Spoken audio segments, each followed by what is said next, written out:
Hello, everybody. Welcome to another episode of The Outer Worlds. When we last left off, we finished up in Fallbrook.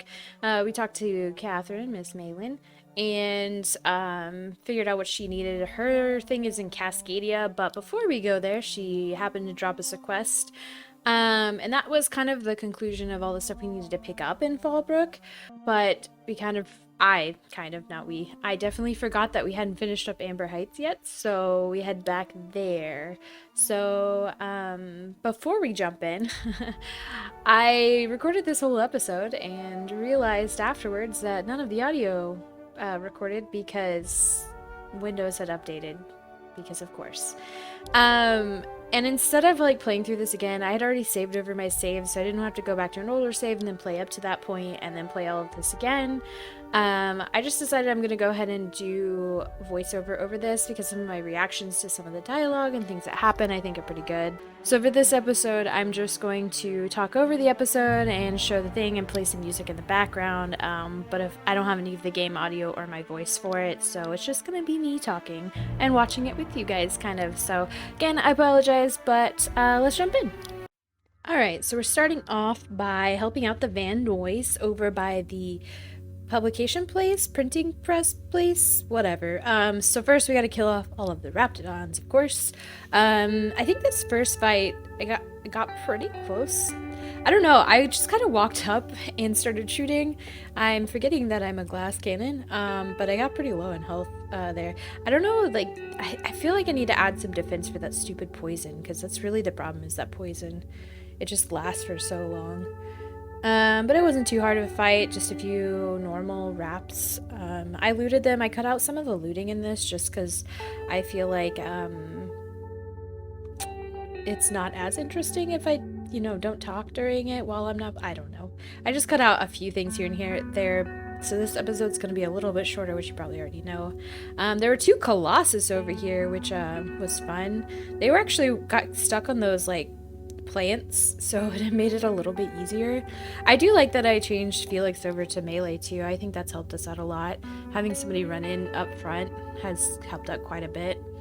So we just do a little bit of looting over here. I don't think there was anything unique or interesting. I did notice in that bin that there was like 100 bits in there. I noticed in this area particularly that we got like that ammo right there was 100 each of those. That's like insane. I don't think we've seen that many. Usually it's like in the 20s. Of course I checked back here for secrets. There were none. And we found the medic. Yikes. And we got his trauma kit, and his gun was named Euthanasia Kit, which quality. As you can see, I died. Well done.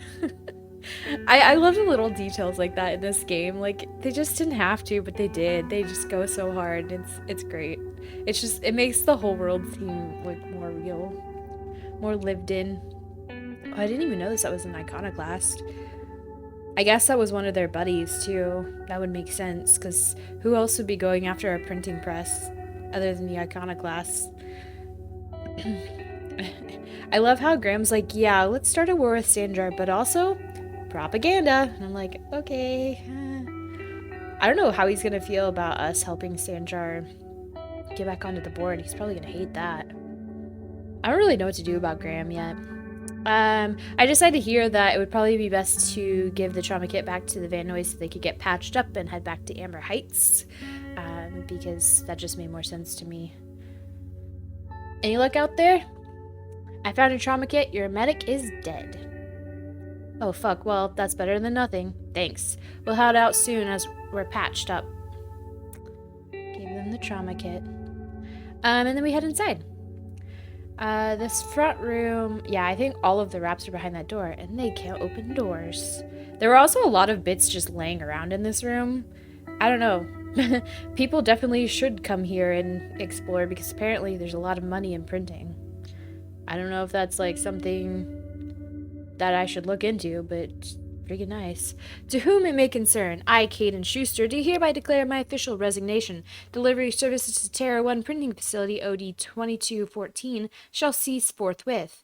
During my tenure of service, I have made known numerous complaints regarding the hazards of working on this law-forsaken rock, including but not limited to 1. The infestation of unknown insects in my sinus cavities, resulting in weeks of unpaid leave, the as of yet unreimbursed loss of several articles of clothing due to the acidic properties of the local atmosphere, the constant unrelenting aggression for local wildlife, a persistent itching and coughing malady in my lungs likely due to breathing in trace amounts of sulfur, equally persistent indigestion, a symptom of an overall nutritional problem stemming from the fact that I am in fact allergic to fish, which is the main diet provided to service workers based in Stellar Bay. I have received the following responses to these complaints, all of which I deem unacceptable. At my... I think I'm reading this a little bit faster than I did before because I was, like, very into it. At my resulting loss of olfactory senses, I was deemed, quote, luckily to no longer suffer the stench of fish and sulfur. My wardrobe was replaced with uniforms out of Stellar Bay, which suffered the exact same degradation, and I was thus no better off. At my insistence, I was awarded the services of a local hunter, one in Minamera Wentworth, who spent the entire service call inebriated and offending my sensibilities with off-color language. After a thorough medical examination, I was found to be in working health, which was deemed more fortunate than many. At my insistence that additional dietary needs be offered, I was instead awarded extra supplies of toilet paper, which I guess is edible, technically. After this latest response, I hereby tell whoever is reading this to go hang themselves, and that your replacement rollers, ink carts, belting, bindings, keys, stamps, lubricants, and whatever else is in these infernal boxes can all be found rotting in the wilderness. Good day to you. Sincerely, Caden Schuster. He's very upset, and rightfully so, because I don't know what that name is. Ramnarum Wentworth? Ramnarum Wentworth. I think I struggled with that the first time, too. It's just broken up weird, which, meh, oh well. So Caden worked here, and he was, not treated well. Which, to be fair, are we surprised? The board didn't treat their employees correctly? So surprising. More bits. There's so many bits in here. I didn't even see how much each of those were. Shipment status, UDL masks. Shipment status, olfactory filters, replacement rollers. D. Bolshov. UDL masks. For security masks are meant for the use in crowd dispersal scenarios. They are not appropriate for a workplace environment. Your purchase request has been denied. D. Bolshov, UDL mask. To whom it may concern, I was talking to one of our guards and he isn't having trouble breathing at all. In fact, none of our guards have had asthma attacks for the air here. We believe it is because they're gas masks. I've attached a purchase request for safety equipment for the rest of us. Sincerely, Darlene Bolshov. Olfactory filters. To whom it may concern, my boss is using olfactory filters to ward off the stench of sulfur from this law-forsaken planet. I've attached a purchase request for a number of filters so that the rest of us don't have to suffer. Sincerely, Darlene Bolshov. Miss Bolshov. I'm still down there. Miss Bolshov, focus testing indicates that the air quality on Terra 1 does not warrant the use of olfactory filters or any other scent-blocking equipment. Your purchase request for something to deal with the stink of sulfur is denied. It never says who it came from. I kept tabbing out of this too. Replacement rollers. To whom it may concern, the rollers in our printing press facility are degraded and will break. Degraded and will break soon. I've attached a purchase order for new ones. Darlene Bolshov. Miss Bolshov, our records indicate that your facility is not due for replacement parts for another 5 months. We will send new parts, including rollers, when that time comes. I'm waiting for me to scroll up. They aren't lasting as long because of the sulfur in this fucking air. We need new parts before the ones we've got break. Miss Bolshov, according to the manufacturer, your current rollers are capable of retaining efficiency in all environments. We have no evidence to support your claim that the rollers are degrading because of this fucking air. Bleep air. Degrading. I don't know. I struggled with that word the first time. I don't know. I couldn't get it out of my head. Also, I forgot what buttons to use the terminal with. I think every location in here had bits. We'll have to see after these raptidons. There are actually quite a few raptidons in here, and like I had this idea that I was gonna stand in this room and let them come to me, but I kind of forgot Felix, and then these guys fucking rushed to the door, and I had like nobody between me and them, which is never good. Oh, Parv even pulled out her melee there. I didn't even notice. And then I just like walked up on these, like just a Colossus, you know, just let me walk up to his face and shoot him in the face. I mean, it works, so I can't really complain. And this one, I tapped him in the butt. I don't know why, I just did. So, yeah, we get to explore this place. First by looting all the raptidons, because we need their meat, because we have to eat the food, because if we don't eat the food, we'll get grumpy. I was also mesmerized by that mod. I don't know why, but mods on the ground always confuse me. I don't know what it is, but they're interesting. Also, I don't know if I'll probably... I'm tempted to, like, put my face over the face in the game because... I don't know. It seems like it would be kind of confusing. There isn't too much to search in here. There isn't a lot of, like, hidden places in here. Did I not pick up that helmet? Oh, no, I didn't pick up the helmet.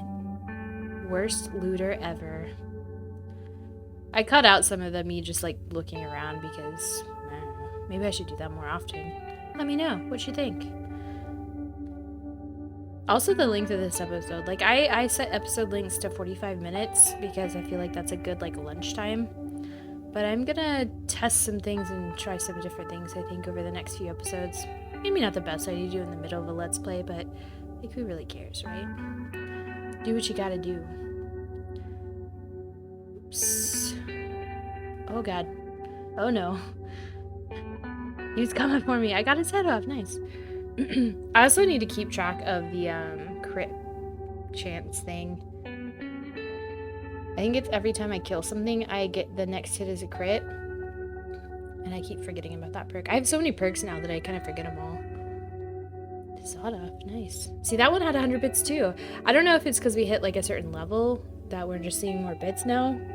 But I think at the end of this episode, we have more bits than we could ever need. I don't know if I think I do some selling later on, because I think we go through this whole facility and then we do some exploring. Yep, not too much to see in here, honestly, for a storage area, but I guess I didn't know. I mean, they print magazines, so I don't know what I was expecting. I wasn't really expecting raptidons, I was expecting marauders, but more dead iconoclasts, I see. Nothing up here. Get some more. We have so much freaking ammo. We have 5,000 ammo. I just need to sell some of it. It's just one of those things that, like, it doesn't weigh anything, so I forget it exists, and then whenever I am selling stuff, I don't think to do that. I don't even know if you can. Safety announcement draft. A draft of different safety announcements from when the press was still operational.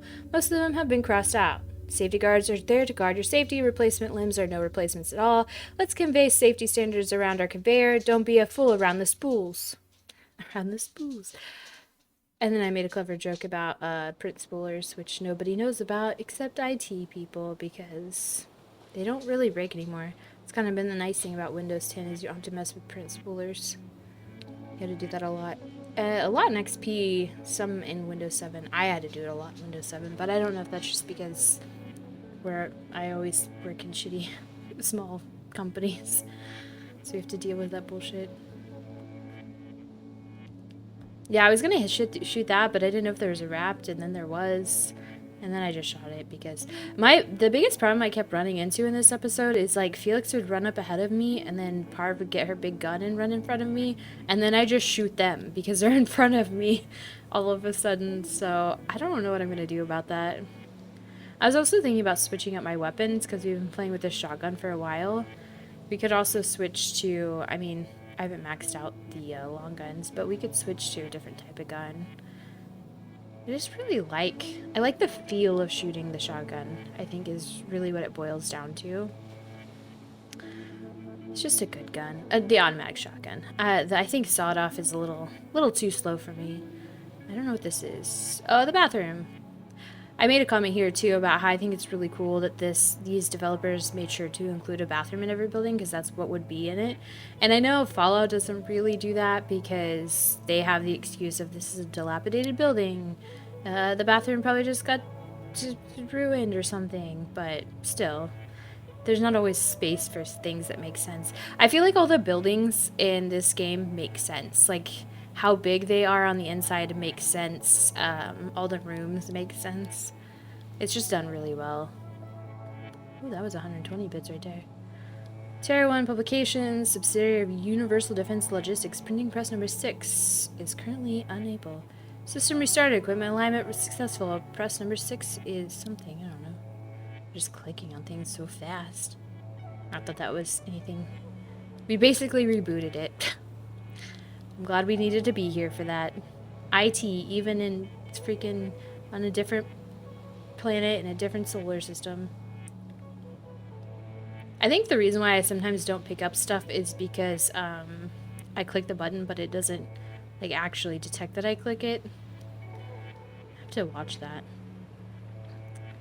R. Rodriguez. Terry's birthday. No, we're not celebrating Terry's birthday. Terry's dead, folks. I know he meant a lot to everyone here, myself included, but let his untimely demise be a lesson about safety in the workplace. Don't pet the canids. We're leaving. To all employees of Terra 1 Publications, yes, the rumors are true. We are leaving. The board has decided to cut their losses and operate on Terra 2 instead. In accordance with the evacuation orders, we are to await a shuttle out of Cascadia. When we get word that our ride is on the way, we'll shutter this facility, pack everything up, and lock the door on the way out. Until then, however, we are expected to continue working. I'm sure reassignments are forthcoming, but that's not an excuse to slow down. We still have magazines to publish, people. Our customers are eager to find out what happens in Dissident Hunter number 112. Halcyon Referendum number 207, Terra 1 Hazard Clause. Public Notice number 117 on the issuing of a hazard clause for Terra 1. This notice issued on January 12th, 2343 serves as public announcement of Terra 1 as a feasible workplace environment. Due to the hostile aggression nature of the wildlife as well as the instability of its natural flora for use in human consumption, the Halcyon Holdings Corporate Board has officially enacted a hazard clause covering the entirety of Terra 1. After an evacuation period of no more than 6 months, Terra 1 will be officially considered a legal territory. As this is a unanimous decision, any corporation caught operating on Terra 1 after the evacuation period will face fines and possible disbarment as defined in Halcyon Code 22.1. Man, I can just read so much faster whenever I don't do it the first time. I think that's everybody though. Like, did you ever read ahead in school? Found like the chapter that you were gonna read it that way whenever you spoke it out loud, like you wouldn't sound like an idiot. I don't know why that was such a common thing. I guess it was like group involvement or whatever, but like, man, the pressure to like perform like that is stupid. I wonder whenever they're gonna change up like teaching style. Oh, we jump back to Stellar Bay because we needed to turn in a few quests. Oh, you're back. Please tell me you found my baby boy. Where is he? Where's my little Tucker? I'm sorry, but Tucker is dead. No, that can't be true. Not my little boy. Not my baby. Wait, are you sure it wasn't someone else? Maybe my little boy's alright. How could you know it was him? I found this ring on Tucker's body. That's Tucker's ring. His daddy gave it to him, and he never took it off since. How did you... No, it can't be. He's not dead. Not my child. Not my sweet Tucker. I promised I'd always look out for him. I yawned. Take the money. Just please leave me to grieve. Freaking psycho lady. Oh yeah, and then I was like, I could just, end her grieving right here, right now. She didn't like that. Anyway, we're back in Stellar Bay because I realized we had some quests to turn in. You should know, you're getting excellent reviews from across the company. What can I do for you? I found a data cartridge with the details of UL's secret experiments. Excellent timing on your part. I worked my fingers to the nubs. But I finally completed the Bolt 52 form. I dare say it will be my second greatest achievement after the Reformations. You're getting ahead of yourself again. So I am. Do you have this cartridge? Yeah, I was kind of indecisive here. Not so fast, Reformations. I'm working on a plan to reorganize the board, slowly, peacefully, and with meticulous documentation. My plan's better. Oh, what's your plan? We skip all the paperwork and reorganize the board quick and violent-like. A so-called hostile takeover, a daring notion but often an expensive one, and fraught with unforeseen consequences. But truly, I am getting ahead of myself. First, I need to submit the Bolt 52, with that data you're holding, of course. I wasn't sure. Here you go. I knew there was something going on. This is exactly the proof we need. The board will have to welcome us back now. We're doing this board thing. I'll transmit this data along with the completed Bolt 52 right away. After that, we'll sit back and quietly wait for the board to respond. That means no more broadcasts from us. Okay, I don't know what that comment was about. I don't know about Sanjar. I like his ideals. You look like a woman who's looking for some mostly fresh animal parts. Nope.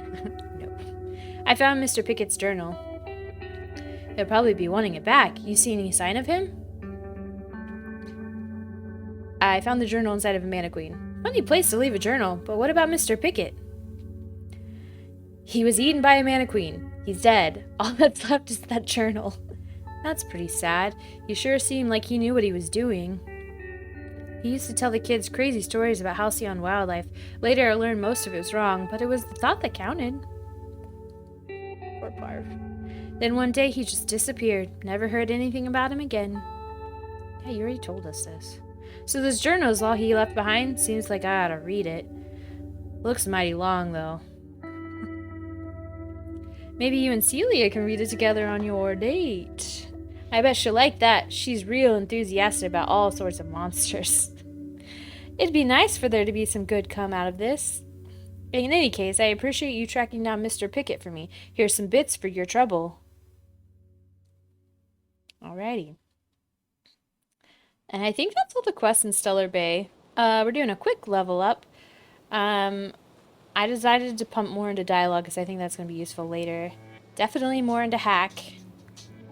And I wasn't sure, what did I put the last two in? Engineering, it looks like. And defense. Sure, why not? Might as well. I mean, I have such low defense. I need to do something with it. And then I picked a perk that gave us 30% more damage while under 25% health, because that kept happening. And I needed it to stop. Oh yeah, I was trying to sneak here. We're back in Amber Heights now. I was trying to sneak here so that I could get them to talk, but they wouldn't do it. If you'll just listen. No more listening, no more preaching. We're losing people left and right. We need to act. Enough, Zora. I'm not putting the torch into innocent people. Do you want to bring the board's cruisers and gunships down on us? Captain, apologies, but our situation grows dire. Our people talk of foolish endeavors. What news do you bring? Really? Foolish endeavors? The printing presses... Oh, if there are gunships, they sure didn't stop me from landing. They are armed all the same. All they need is a good reason, and war is one such reason. Okay, well, the printing press is all yours. Excellent. Do you find the Van Noys? Yes. Yeah, they're lucky I got there in time, else they'd have become rapted on dinner. Lucky indeed. Thank you. We're one step closer to bringing the truth to every man, woman, and child in Halcyon. Did you not just hear what I said? This plan's brilliance isn't its subtlety. For the time being, let us cease our activities on the tower, lest we bring premature attention upon us. I have much to do, articles to write, sermons to ponder. We live in such an exciting time. Let's talk later. Hey, I need to see to the wounded, but drop by the clinic when you can. I want a word. You got it, boss. He's so dumb. Oh yeah, I thought it was interesting that they had like the map that we use on the wall. Alright, Zora. Also, this is where I realized, well, one, the animation doesn't work with the stairs, but two, that I could have stolen all this stuff while she wasn't in here. Yeah. Oh well. Anyway, what does Zora want? Hey, Captain, I need your help, and we ought to keep it hush-hush. You know about what happened here, right? The history of Amber Heights? A fella came through Edgewater once, mentioned something to my dad about pirates wiping out a town. You mean this is the same place? Right. Common belief is that pirates fled to an old relay station that had already been abandoned, but nobody could find them. The station's locked up, but one of my people found an old data cartridge in a nearby rapt nest.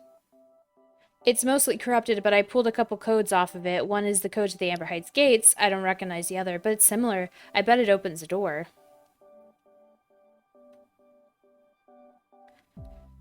The Amber Heights gates? Right. The access codes to Amber Heights. What gets me is, if this belonged to the pirates, that means they knew someone there.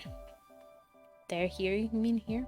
I think she means here. If someone gave them the gate code, all those deaths, Captain, all that blood is on their hands. I bet it was freaking Graham. A random door code doesn't sound useful. I know it's a long shot, but if we miss something there, if you can get into that station, maybe we can get some answers. Why are we keeping this to ourselves? Graham isn't fond of talking about the history here. He had friends who worked here. The massacre hit him pretty hard. You know him, live and let live and all that.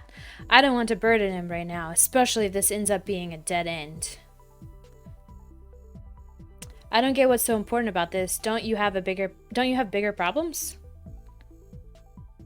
Sure, I surely do, but it's not far. And if they died in there, they died with their munitions. We'll need them.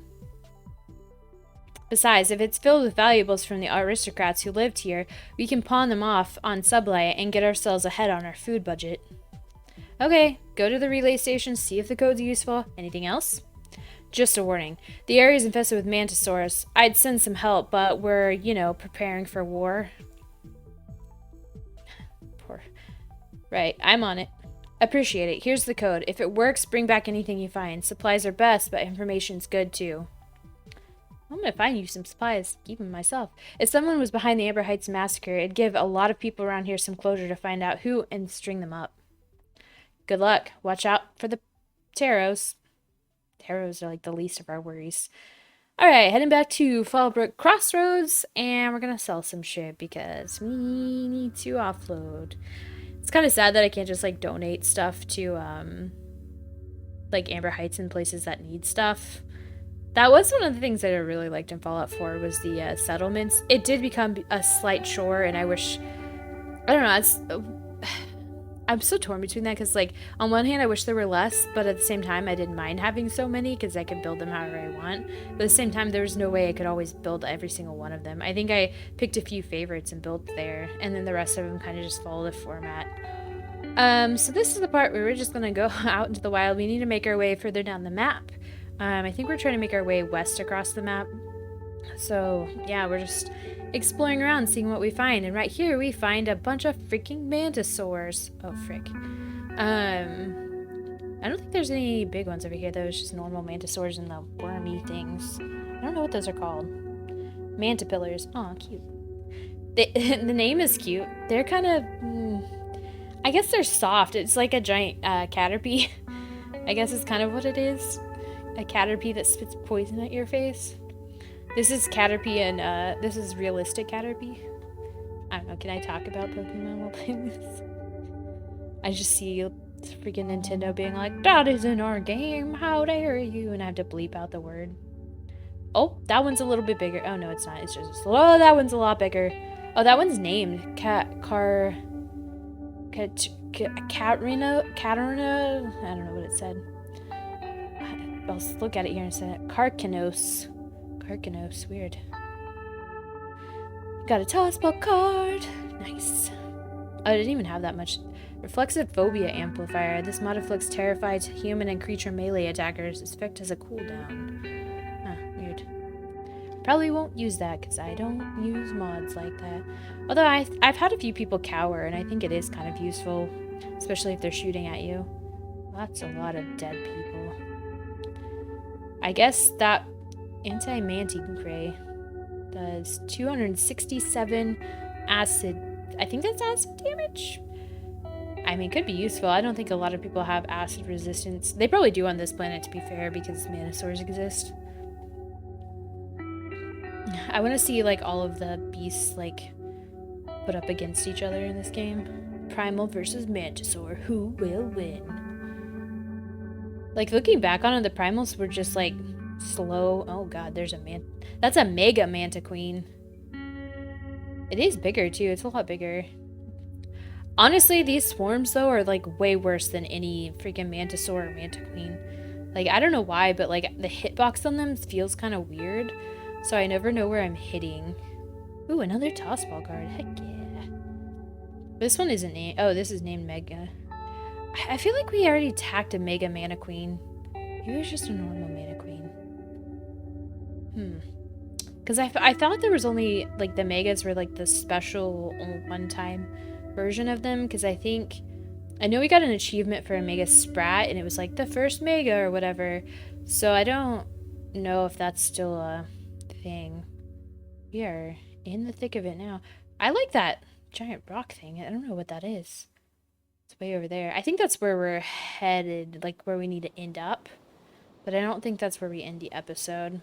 Because I wanted to go around, like follow the road around. Oh yeah, we're not going over there. There might be an inactive quest over there, so we probably do have to go there eventually. More marauders here. I'm just gonna walk up and shoot. Yep, that one's dead. That one's dead. That one's not. Maybe. Now it's dead. Nope. Yep, it's dead. Oh, Felix got him. Yep, Felix got him. Okay. More bits. Oh, they were eating Terras, apparently. I don't know why she was like, be careful of the Terros. I'm like, Terras are not scary in the slightest. Oh, stuck on the bed. Did I grab that ammo? Yeah. Nice. It's just a leg sitting there. I'll have to take a look at that armor. I think I still have it. Another leg. There's the other leg. Matching legs. His buddy's... He's like reaching for you. Help me. Oh, they were just sitting around a campfire drinking. Sorry, guys. You were sitting and your names were marauders, so I had to kill you. Oh, another Terra. Terra Ray. And we're just gonna run up here. I think this loops around. Yeah, so that's where we just were, is right there. So we're just gonna go back down the hill the way we came, which is this way. Yeah, I clipped some of this just because, like, it makes sense whenever I'm recording this live to run back and talk while I'm thinking of it, but I don't remember all the things I said. So I think that's ultimately where we're going, is that facility right there. But before that, I wanted to see all the places on the road that I missed, because I'm me. And there's some marauders right there in your face. See, that one cowered, so he never even got a shot off, which is nice. And then that died. I like the ones that run up on you because it's just easy target practice. They run a straight line straight at your face, and then you shoot them with your giant shotgun, and it's great. They didn't really have much on them. I didn't realize that. At this point I was talking about how those leaf things look like weapons, and why I thought they were weapons is because in Breath of the Wild they have like a giant leaf thing that moves your boat. It's not a boat. Boat makes it sound much bigger than it is. It's like a raft. But you use a giant leaf that looks kind of like that to move it, and that's what it reminds me of. So every time I see one, I'm like, oh, need to pick it up, even though I've never played Breath of the Wild. I've only watched like a fourth of a Let's Play of it. I don't know why, but like, Nintendo games just bore me. I don't know if it's because it's like nothing new, like all the IPs are reused over the last like 30 years or whatever. Or if it's just because like everything's so Fisher Price. Like, you would never see like... in those Nintendo games, you would never see a freaking half the stuff you see in this game, like the pile of bones. Like, even that is like very PG-13, and you still wouldn't see that in a Nintendo game. I think they sometimes hint at death, but not really. These swarms right here fucked me up. Like, the hitbox on them is weird, and like if you walk into them, they give you like this warbly like blindness. Like, if you look over at, like, Felix, you could see, like, he couldn't see anything. And it was like, oh, bleh. I don't know how to explain it. Like, you're drunk or whatever, but... You know, I've always wondered about drunkenness in video games. I guess they have to be careful about the effects they put on it, because people can get motion sick. But, like, I don't feel like that's how I see the world when I'm drunk. I know drunk goggles are supposed to be like, when you're severely drunk, this is what the world looks like, but maybe I've just never been that drunk. I've been pretty drunk before, but I've never felt like I was falling over. I guess it's not completely true. There are times where I stand up and I go, whoa, way more drunk than I thought I was. That's always the problem with sitting at a bar. And you're sitting at the bar and you're drinking, and then like 3 hours later you stand up and you go, oh, those drinks hit a little bit harder than I thought they did. So I always advise that you stand while at the bar, because that way you can gauge your drunkenness. See, that's a mega right there. That's a mega mantiqueen. Right there. Oh no, that's a mega mantisaur. I see. Okay. That makes sense. Because I think the first... Oh, shit, I just saw Felix in the back. He's probably going to go down here in a second. Oh, God, jeez. Hello, buddy. I don't think I see the one next to me. It's right behind you. Turn around, turn around. Oh, God. I'm just, like, dying. That one was close. I don't know if I got my boost, because I have to be under 25. I'm just, like, sitting here on fire. And then I backed myself into this corner. A stupid swarm. There's that swarm, and I think there's a second swarm. Yep. Look, I can't hit it. I can't hit it. I don't even know where to aim to hit it. Freaking. Yeah, buddy? Just freaking Caterpie. Oh, God. See, it got me again. Those things are hard to hit. I don't like swarms. Look at me, I'm so worn out. Alright, everybody, that's where we're going to end today's episode. Thank you so much for watching, and thank you for bearing with me with this voiceover. I know it's not opportune, but we will be back, and I will make sure there's audio in the next one. But until then, I'll see you guys next time.